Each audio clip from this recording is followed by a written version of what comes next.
So this house was purchased a couple of years ago, and at the time of the purchase, the surveyor identified some damp around the front bay, particularly to the left of the bay. There was a recommendation to have a damp proofer provide a quote as part of the purchase. The left side of the bay was damp proofed up to about a meter, and now some other damp issues have arisen that weren't identified during the survey. So I was asked as an independent damp surveyor to go in and have a look and understand what the causes of dampness were. It's summertime, so listen to the survey and we'll take you through it. So there was dampness around the front door. We painted the living room black. Oh right, okay. So when it was white, you couldn't see it at all. But obviously, we'll put it on masonry. There you go. So I'm using a damp meter that I recommend all owners buy. Can I go in? Especially if they've got damp problems. That's right, so it was...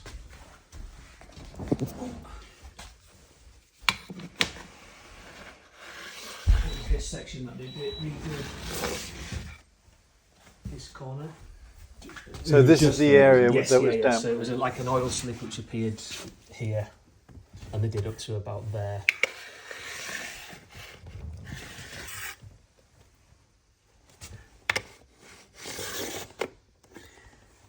Okay, well it's not showing signs of dampness, so that's good.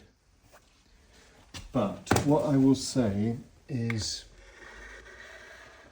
that it was on the internal wall, was it, rather than external wall? Yes, You often get a zone of dampness just above the damp proofing treatment.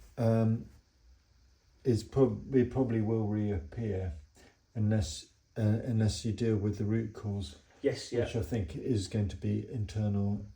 So well, I'll sort of put that in the report so you can see. So just to understand, a majority of this type of dampness is caused by condensation.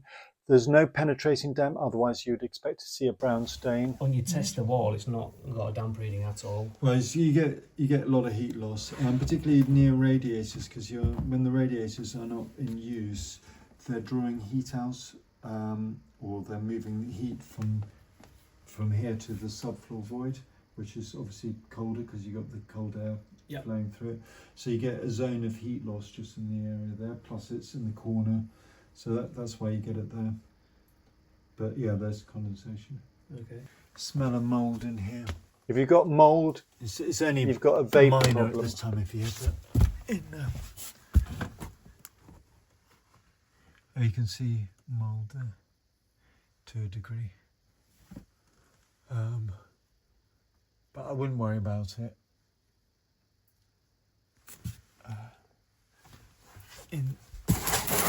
That's to say that if you bring the humidity down, then the mould problem will disappear. This is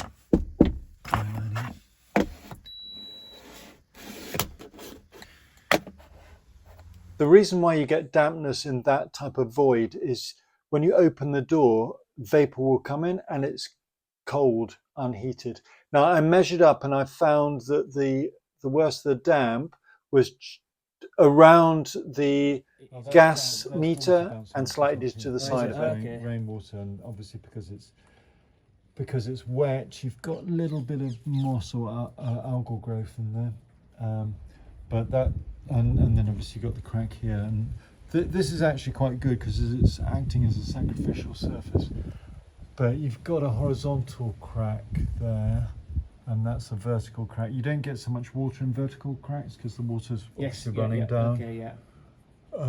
But I doubt that's going to be causing any dampness inside. But I'll look and measure it. It's about, and you got it here as well.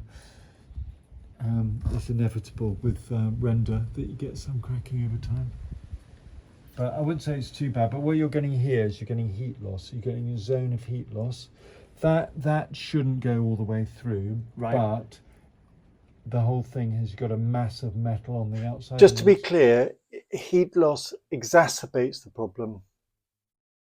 So, oh wow, look at that. 18. That's about, what was it before? 6? 7, yes, so yeah. So, well, it's 3. So that's basically pushing the backflow draft, which was stuck, open, and you can see through it now, and cleaning it out. And there you go. That will help a lot. And then we've not fixed it. So this doesn't work. It's not plugged in anyway, but it isn't ducted out.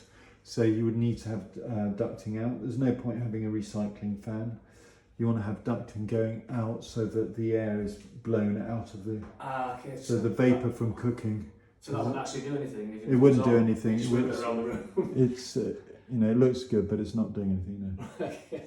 So this is a graph that you get from, if you put the data logger CSV files into the website damp.ai/detect.